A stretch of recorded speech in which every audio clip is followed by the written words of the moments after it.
9h03 sur Sud Radio et c'est le moment du débat du grand matin. Depuis début décembre, les grèves paralysent littéralement le Royaume-Uni. Plus d'1,5 million de travailleurs, principalement des services publics, auront fait grève ce mois-ci pour réclamer des hausses de salaire. Et en France, on a la réforme des retraites qui arrive en janvier, celle de l'assurance chômage et la contestation qui gronde déjà avec les médecins en grève cette semaine. La semaine dernière, c'était les contrôleurs SNCF. C'est la question que l'on vous pose ce matin. La France risque-t-elle de suivre le même chemin que le Royaume-Uni? Oui, il le faut. Oui, malheureusement, non. Je n'y crois pas, ou sans avis pour l'instant, c'est oui, il le faut, et oui, malheureusement, à 84% qui l'emporte. Donc continuez de voter, et vos réactions aussi, 0826 300 300, on lira vos messages tout à l'heure. Et on reçoit donc ce matin pour en parler Sophie Loussouarn, professeure de civilisation britannique à l'université de Picardie, auteure du livre Brexit and its Aftermath, édition Bloomsbury Publishing. J'étais pas bien partie là. Presque, ouais. Et Henri Sterdignac, économiste à l'Observatoire français des conjonctures économiques à l'OFCE. Bonjour à tous les deux. Bonjour. Bonjour à vous deux. Un grand merci d'être avec nous ce matin sur Sud Radio jusqu'à 9h30 pour débattre avec notamment nos auditeurs, bien sûr, qui nous appelleront au 0826 300 300. On écoutera leurs témoignages, leurs questions. Alors, on va voir, bien sûr, si on peut comparer un peu la situation des deux pays. Mais d'abord, Sophie Loussouarn, concentrons-nous sur ce qu'il se passe aujourd'hui au Royaume-Uni. C'est une situation véritablement inédite en ce moment là-bas. Quelles sont aujourd'hui les professions qui se sont mises en grève? Alors c'est une situation inédite depuis le mois d'août, car le Royaume-Uni a connu un été du mécontentement avec des grèves de chemin de fer, des grèves des postiers déjà, des grèves des avocats également à la fin du mois d'août. Et le pays a été véritablement bloqué pendant le mois d'août. Et cette situation se reproduit depuis le début du mois de décembre, avec la grève des chemins de fer, la grève des postiers au moment des fêtes de Noël, qui perturbe beaucoup le commerce, les livraisons.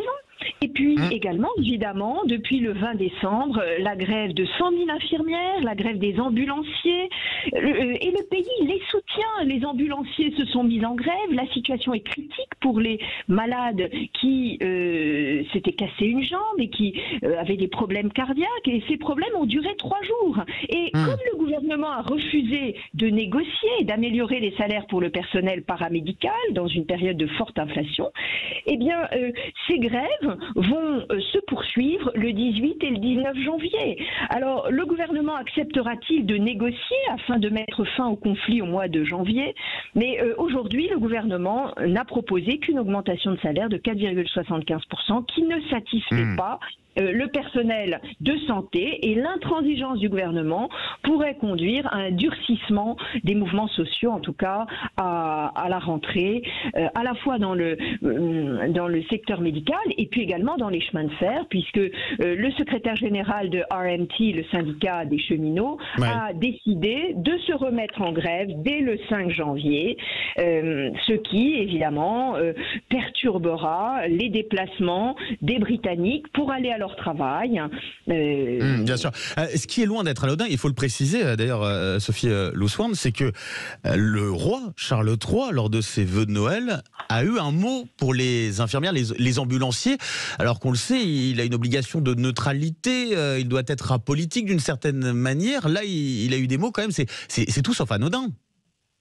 Oui, dans son message de Noël le 25 décembre, le roi Charles III a évoqué la crise du coût de la vie et les épreuves des Britanniques qui peinent à payer leurs factures, et il a surtout rendu hommage au courage des ambulanciers, des infirmières, des soldats qui font marcher le pays. Et d'ailleurs, il faut se rappeler que les soldats remplacent actuellement les douaniers en grève du 23 décembre jusqu'au 31 décembre. Et c'est une situation inédite de voir les douaniers se mettre en grève pendant une semaine à la fin de l'année, ce qui perturbe évidemment les contrôles aux frontières dans les aéroports et dans les ports. Avec des soldats qui ont été par ailleurs réquisitionnés pour pallier l'absence des ambulanciers. C'est une situation clairement totalement inédite. Henri Sterdignac, je rappelle, vous êtes économiste à l'OFCE. Quand on voit la situation aujourd'hui au niveau social et au niveau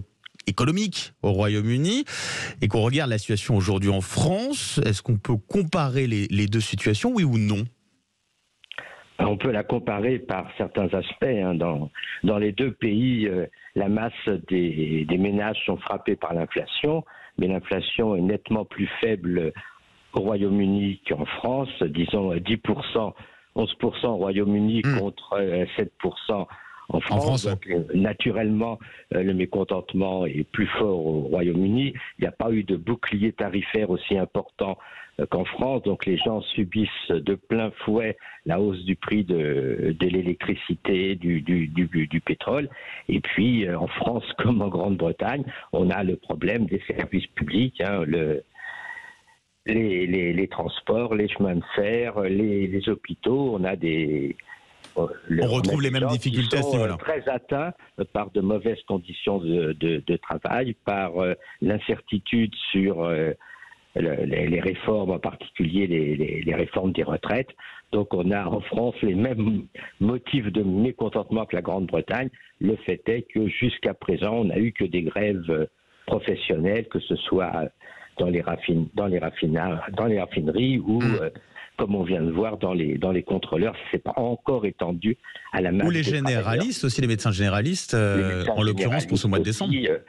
Est-ce qu'on n'a pas ici les prémices, peut-être justement, d'un début de généralisation possible, justement, oui, on a des conflits sociaux? Une possibilité, hein, avec deux grands axes de mobilisation. D'un côté, la hausse des prix qui n'est pas compensée par la hausse des salaires pour la quasi-totalité, pour une grande partie, disons, des salariés. Et puis de l'autre côté, une réforme des retraites qui risque d'être extrêmement brutale et qui va naturellement unifier l'ensemble des syndicats, même les syndicats qui généralement sont plutôt favorables à un compromis comme la CFDT ou la CGC qui là ont le sentiment d'être complètement baladés par le gouvernement. On l'a vu notamment sur la CFDT avec les mots de Laurent Berger, le patron de la CFDT, qui a vivement met de l'huile sur réagi sur réforme du chômage. Exactement, de l'assurance chômage, durcissement des règles. Je pense à la moindre consultation des syndicats, et là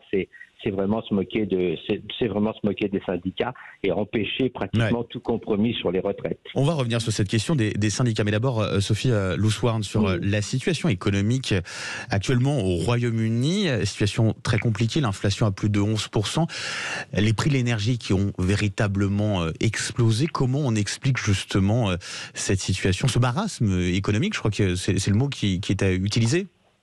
Oui, la situation au Royaume-Uni s'explique par la conjonction de trois crises. Les conséquences du Brexit qui se font sentir aujourd'hui et qui expliquent que l'inflation est de 2 points au Royaume-Uni par rapport à la France, mais également par la pandémie qui a frappé de plein fouet le Royaume-Uni, qui ne s'est pas encore véritablement remis de la Covid-19 et qui subit une pénurie de main-d'œuvre dans tous les secteurs économiques, que ce soit dans le secteur des chemins de fer, dans le secteur de la santé, mais également dans le secteur de la restauration et de l'hôtellerie. Par ailleurs, la guerre en Ukraine a frappé de plein fouet les Britanniques qui n'ont pas en effet mis en place les mesures de plafonnement des prix de l'énergie et qui obligent certains foyers vulnérables à choisir depuis déjà plusieurs mois entre se chauffer et se nourrir. Et cette situation risque de s'accentuer lorsque le bouclier tarifaire disparaîtra à partir du mois d'avril, comme l'a décidé Jeremy Hunt. Si le plafonnement des prix de l'électricité et de l'énergie n'est pas poursuivi après le mois d'avril, les Britanniques seront en effet dans une situation difficile. Et face à cette montée de l'inflation, la Banque d'Angleterre a augmenté les taux d'intérêt à 3,5%, ce qui en effet augmente également le coût des prêts hypothécaires et qui rend la situation des familles les plus vulnérables difficile et qui retarde leur projet d'acquisition d'une maison ou d'une voiture.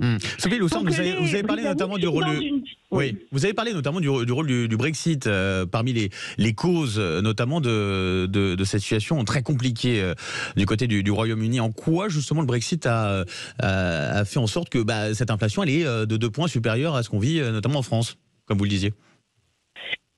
Eh bien parce que le Brexit a ralenti la circulation des biens entre le Royaume-Uni et les pays de l'Union européenne, et que finalement les traités bilatéraux qui ont été négociés par le ministre du Commerce de l'époque, Liz Truss, qui est devenu en effet pendant 44 jours le Premier ministre du Royaume-Uni, n'ont pas compensé la perte ou le départ de l'Union européenne, qui permettait en effet un commerce avec les 27 pays de l'Union européenne. Aujourd'hui, le Royaume-Uni doit faire face à des contrôles douaniers, à des pesanteurs et à une bureaucratie, à de la paperasse supplémentaire pour exporter ou importer de l'Union européenne. Et ces pesanteurs n'avaient pas été appréhendés par les avocats, les partisans du Brexit, qu'étaient Boris Johnson et Nigel Farage.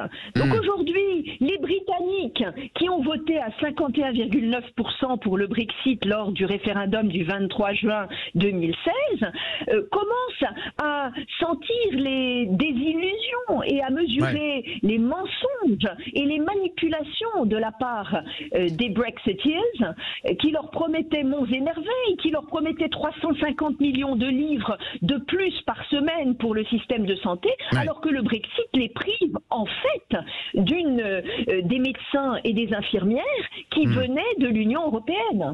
Henri Sterdignac, avant justement de faire une petite pause justement dans ce débat, avec ensuite nos auditeurs au 0826 300 un mot sur l'Europe. Est-ce qu'elle a protégé ou non d'une certaine manière, très concrètement, la France face à cette crise?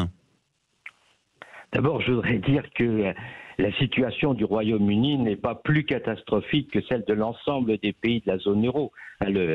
Le pays qui fait la différence, c'est la France, parce qu'on a un bouclier tarifaire beaucoup plus fort que les autres pays, mais dans la plupart des pays, on a exactement la même inflation que le Royaume-Uni. On a 11% en Allemagne, 11% aux Pays-Bas, 12,5% en Allemagne. C'est pas le Brexit qui explique l'inflation en Grande-Bretagne. C'est un fait, c'est un choc qui frappe l'ensemble des pays européens, et le problème de manque de main-d'œuvre dans les premiers de corvée, c'est aussi un problème européen. Le Royaume-Uni a importé moins de travailleurs européens, mais il a importé plus de travailleurs des pays extra-européens. On ne peut pas tout mettre sur le compte du Brexit. Sophie Loussard disait effectivement qu'il y avait d'autres causes aussi, d'autres...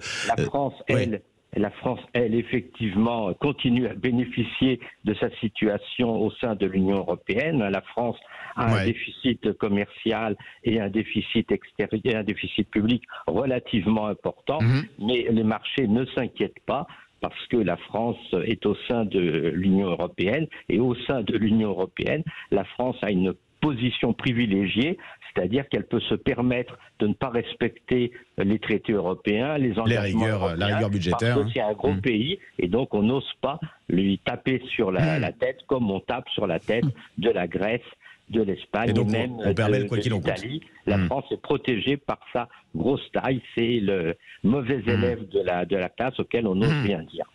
Henri Sterdignac, vous restez avec nous. Sophie Loussard également revient dans un instant pour la suite de ce grand débat sur Sud Radio avec vous également au 0826 300 300. Vous êtes les bienvenus. Vous voulez poser une question, réagir, donner votre témoignage. Bien sûr, vous venez à l'antenne de Sud Radio 0826 300 300. C'est Manu qui vous attend au standard, et puis vous réagissez aussi sur notre compte Twitter Sud Radio avec cette question. On la rappelle, Marilyn. Le Royaume-Uni paralysé, la France risque-t-elle de suivre le même chemin? Oui, il le faut. Oui, malheureusement. Non, je n'y crois pas, ou sans avis. Et pour l'instant, c'est le oui, il le faut. Oui, malheureusement. 85% à eux deux qui remportent pour l'instant les votes de nos auditeurs. Donc, continuez de voter, réagir. 0826 300 300. On se retrouve dans un instant pour la suite du grand débat. Sud Radio, il est 9h17.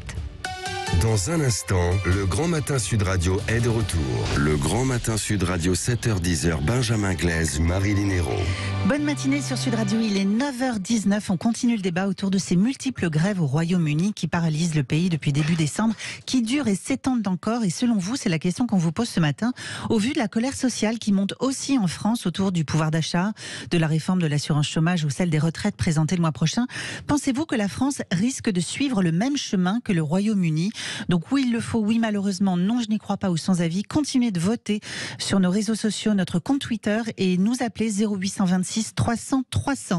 Nos invités pour continuer d'en parler, Sophie Loussoirne, professeure de civilisation britannique à l'Université de Picardie et Henri Sterdignac, économiste à l'Observatoire français des conjonctures économiques. Oui, j'aimerais qu'on parle maintenant de la question des syndicats aussi, que ce soit en France ou au Royaume-Uni. On va commencer peut-être du côté de la France, Henri Sterdignac. Les syndicats qui ont semblé un petit peu débordés par leur base dernièrement sur les derniers mouvements sociaux. Ça a été le cas du côté de la grève le week-end dernier à la SNCF. Ça a été aussi le cas pour les médecins généralistes, puisque tout est parti à la base d'un collectif. Est-ce que ça ne rend pas la situation d'autant plus imprévisible et instable pour les prochaines semaines, notamment pour ce mois de janvier ?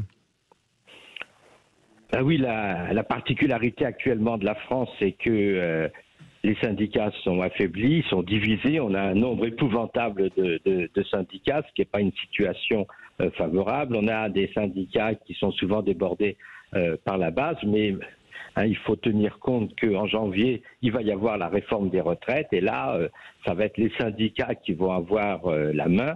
Et normalement, les syndicats qui sont quand même chauffés à blanc par la réforme de l'assurance chômage, là, ils devraient essayer de mobiliser l'ensemble des salariés, sachant que, comme d'habitude, ce seront les salariés du secteur public qui seront à la pointe des luttes. Et la difficulté en France, c'est la faiblesse du syndicalisme dans les entreprises privées qui est... 10% des salariés syndiqués en France. Oui, c'est très peu de syndiqués dans le privé, alors que c'est quand même les salariés du privé qui vont subir massivement la réforme des retraites et qui subissent massivement les pertes de pouvoir d'achat dont beaucoup n'ont pas de hausse de salaire compensatrice. Sophie Loussoirne, quelle est la situation justement à ce niveau-là au Royaume-Uni ? Est-ce qu'on est particulièrement syndiqué ou pas ? Et quel rôle ont les syndicats dans les grèves qu'on vit aujourd'hui du côté de la Grande-Bretagne ? Alors, les syndicats britanniques ont perdu du pouvoir pendant les années Thatcher, dans les années 80, puisque l'un des trois objectifs de Margaret Thatcher était de contourner le pouvoir des syndicats qui bloquaient la vie économique et qui réduisaient la productivité du Royaume-Uni. Aujourd'hui, on assiste à une renaissance des syndicats au Royaume-Uni, notamment le syndicat Unison, Unite, GMB et puis RMT pour les transports et les chemins de fer. Néanmoins, je pense que le Royaume-Uni ne sera pas autant bloqué que lors du premier hiver du mécontentement en 1978-1979 sous le gouvernement de James Callaghan qui avait perdu les élections législatives en mai 1979 face aux conservateurs parce qu'il n'arrivait plus à juguler ces grèves. Alors le syndicat GMB fera grève le 28 décembre et le gouvernement a fait appel à 1200 militaires de l'armée de terre, de la marine et de l'aviation pour remplacer les ambulanciers pendant les grèves, mais ces grèves vont se poursuivre car le gouvernement n'est pas prêt à accéder aux demandes des syndicalistes. Le ministre de la Santé, Steve Barclay, se refuse à accorder des augmentations de salaire et donc nous nous trouvons dans une impasse. Alors justement, que faire face à cette impasse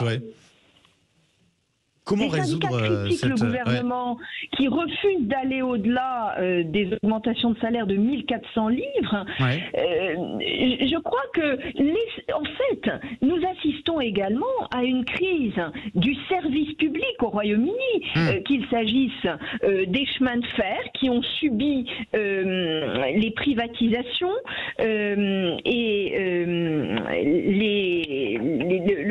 le système ferroviaire ne fonctionne plus car il coûte trop cher et les annulations de trains augmentent. Alors comment réformer ce système des transports? Comment moderniser le système de santé? Alors dans son budget du mois de novembre, dans ses annonces du mois de novembre, le nouveau ministre des Finances Jeremy Hunt a annoncé 8 milliards de livres pour le système de santé, mais ceci ne permettra pas de moderniser le système de santé. Ce n'est pas suffisant. Et par ailleurs, le gouvernement britannique se refuse à augmenter les dépenses publiques afin de ne pas augmenter la dette publique qui frôle les 100% du PIB aujourd'hui, ce qui est bien sûr inférieur à la dette publique de la France. Mais néanmoins, au Royaume-Uni, on a une tradition de santé des finances publiques. C'est un dogme. Et on a la volonté de contenir les déficits publics. Allez, Sophie Lousworn, Henri Sardignac, on passe tout de suite au standard de Sud Radio. 0826 300 300, vous avez été très nombreux à nous appeler ce matin. Et on a en ligne Dominique d'Oxford. Bonjour Dominique. Bonjour, comment allez-vous? Bonjour Dominique, ça va et vous? Ça me fait très plaisir de parler à une radio française. J'écoute un peu. Ici, Londres. Mais Sud Radio, c'est ma préférée. Ça fait plaisir en tout cas de vous accueillir. Bienvenue. Ce matin sur Sud Radio, donc en direct d'Angleterre. Qu'est-ce que vous pouvez nous dire justement de ce que vous voyez, de ce que vous vivez en Angleterre par rapport à cette situation, ce pays un peu paralysé, quoi? Écoutez, je suis en Angleterre depuis 25 ans. Ouais. Donc j'ai vu l'Angleterre évoluer. Alors contrairement à Madame Sophie Souniac, Sophie Lousworn. Oui, Sophie Lousworn. Pardon, Sophie Lousworn. Je suis pas du tout d'accord avec elle. La meilleure chose qu'ont fait les Anglais, c'est de sortir de cette Europe bruxelloise mafieuse. Et je pèse mes mots. J'espère que vous n'allez pas me couper parce que c'est la vérité. On a maintenant un ministre, un premier ministre qui est franchement très près des oligarques. Donc voilà, on voit où tout va. Il y a une chose qui est certaine, c'est que les services publics sont en train de partir en cacahuète. Ce que disait moi, j'ai été hospitalisé il y a 2 ans pour j'avais une pneumonie. Je me suis retrouvé à l'hôpital et j'ai dormi dans un couloir pendant 2 jours. Je m'en suis sorti, j'ai failli mourir, mais bon, bref, il y a de moins en moins de lits, donc comme en France, comme avec Macron, hein, tous ces gens-là sont en train de nous assassiner, il n'y a pas d'autre mot. Il faut dire les choses comme elles sont. Je vous aime beaucoup sur Sud Radio, j'aime beaucoup Berkoff, qui est un des rares à dire la vérité, de dire ce qui se passe. À la rentrée. On est en train d'assassiner les peuples. Ouais. Voilà. Ce sont des mots très forts que vous nous dites, hein, Dominique. Merci d'avoir été avec nous ce matin sur Sud Radio. Un coup de gueule. Bon, effectivement. Ce qui est assez incroyable, c'est que à partir du moment où les gens disent la vérité, eh bien, on leur dit bon, écoutez, merci d'avoir témoigné, au revoir. C'est dommage. On vous a écouté. Mon cher Dominique, on vous a. Mais non, mais je vous ai écouté. Dominique, là vous abusez. Je vous ai laissé parler jusqu'au bout. Attendez. Et on va faire réagir aussi nos invités, si vous le voulez bien, mon cher Dominique. C'est un débat. En tout cas, vous dites bien à Madame Sophie que. Mais voilà, on va la faire réagir. C'est la meilleure chose qui était à faire. Voilà. On va la faire réagir. Sophie Lousworn, vous avez entendu, il est remonté, notre auditeur Dominique. Pour lui, le Brexit, ça a été la meilleure chose finalement à faire. Alors voilà, et justement, réaction à ce niveau-là. Vous le disiez, vous, pour le coup, vous êtes pas d'accord quoi avec ce constat-là. En tout cas, écoutez, je pense que les Britanniques ont voté pour le Brexit pour 2 raisons. Déjà, pour lutter contre l'immigration. Pendant la crise juste après la crise des migrants, et ensuite pour rompre avec la bureaucratie de Bruxelles. Alors, je comprends très bien la réaction de notre auditeur, mais j'essaye d'expliquer la position des Britanniques de manière impartiale. Beaucoup de Britanniques, par ailleurs, 48% des Britanniques qui souhaitaient rester dans l'Union européenne, se trouvent aujourd'hui entravés et regrettent de devoir avoir un visa pour se rendre dans l'un des 27 pays de l'Union européenne. Car aujourd'hui, vous avez toute une partie de la population britannique jeune qui se voit entravée dans ses mouvements et qui ne peut pas investir dans les autres pays de l'Union européenne comme il le faisait auparavant. Et je pense à eux qui n'ont pas voté pour le Brexit. Alors, il faut voir que le pays est divisé entre les partisans du Brexit qui veulent rompre en effet avec cette corruption de l'Union européenne et puis les jeunes, les Écossais, les habitants de l'Irlande du Nord qui eux étaient partisans de l'Union européenne car ils y voyaient leurs avantages. Et finalement, il faut quand même rappeler que le Brexit a divisé le pays et pourrait conduire à un éclatement du Royaume-Uni avec des risques d'indépendance de l'Écosse et des velléités de l'Irlande du Nord de rejoindre la République d'Irlande pour rester pleinement dans l'Union européenne. C'est ce que je mesure aujourd'hui. Alors ensuite, la position des uns et des autres qui veulent se séparer d'une Union européenne corrompue, c'est une position très personnelle, mais peut-être ne reflète-t-elle pas. C'était le point de vue, en l'occurrence, de Dominique et qu'il a partagé sur Sud Radio. On arrive bientôt à la fin de ce débat et on voudrait justement accueillir Gérald, quand même, notre auditeur du côté qui nous appelle du côté d'Auxerre. Bonjour Gérald. Bonjour Sud Radio, vous allez bien? Et bienvenue, ça va et vous? Ça va bien, merci. Une petite réaction justement à ce sujet, donc sur cette question du Royaume-Uni paralysé et de savoir si la France va suivre ou non le même chemin du coup en janvier. Alors juste une petite parenthèse, je rappelle que la France avait voté contre justement cette Union européenne. C'est par un tour de passe-passe qu'on s'est retrouvé dedans. Je rappelle, c'était sous la présidence de Nicolas Sarkozy. Bon, ça c'est un autre débat. Question de la Constitution européenne. 2015. Ouais, tout à fait. Par contre, moi, je reste très prudent sur justement ce qui va se passer ou ce qui risque de se passer en France. C'est que il est vrai que ça fait des mois et des mois que ça dure. Tout à l'heure, on évoquait un peu la problématique de la santé, puisque moi je travaille dans un hôpital. Je peux vous dire que c'est une catastrophe. C'est vraiment quelque chose maintenant moi, qui me touche beaucoup. Bien sûr. On a énormément de personnel maintenant qui souffrent et par le biais donc énormément de patients. Cette Europe, je dirais, qui est en train de s'effondrer quelque part, notamment l'Angleterre qui est en train, je dirais, de monter tout doucement. Malheureusement dans une violence qui pour moi à un moment donné était évidente puisque on est en train d'appauvrir de plus en plus les peuples européens et à un moment donné ça ne peut que s'aggraver. On nous dit que tout va bien. Je suis pas du tout d'accord. Enfin, moi, je parle pour la France, de ce que je connais. On nous dit que tout va bien. Le mensonge fait partie, malheureusement, de notre politique actuelle, qui est. En fait, cette Europe me fait penser à un immense conseil d'administration.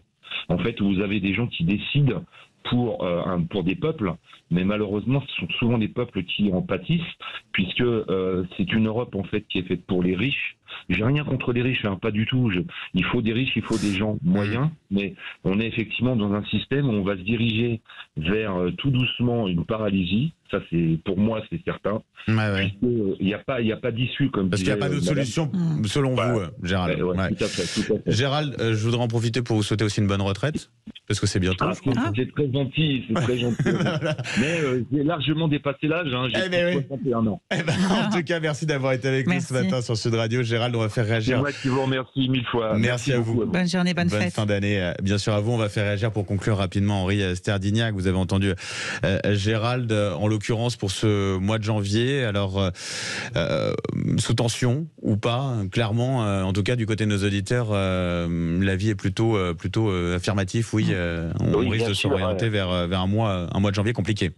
Oui, on est dans des pays européens, la France et l'Angleterre, qui tous les deux, comme tous les pays européens, sont victimes d'une forte hausse du prix de de l'énergie qu'on a du mal à absorber. On a malheureusement dans les deux pays pas de politique, on n'a pas eu de politique énergétique de long terme, que ce soit en particulier avec le nucléaire, qui aurait permis d'éviter en grande partie ce choc. Donc il y a eu une erreur de planification. Il y a une autre erreur de planification, c'est le fait que dans les deux pays, on sacrifie les transports publics, l'école et l'hôpital, et tout ça aujourd'hui ça se paye.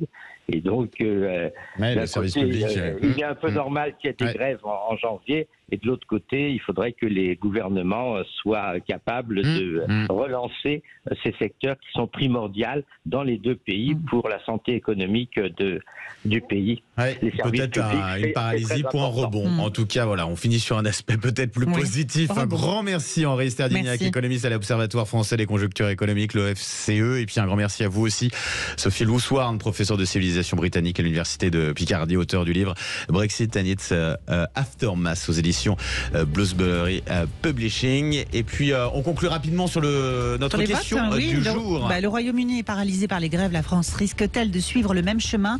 85% vous dites oui, il le faut, oui, malheureusement. Voilà. 10% je n'y crois pas, et sans avis 5%. Merci en tout cas d'avoir participé à ce débat sur Sud Radio. 9h35, on revient dans un instant avec rendez-vous un peu plus léger. Allez, on va aller en cuisine avec notre chef du jour pour le réveillon. À tout de suite sur Sud Radio.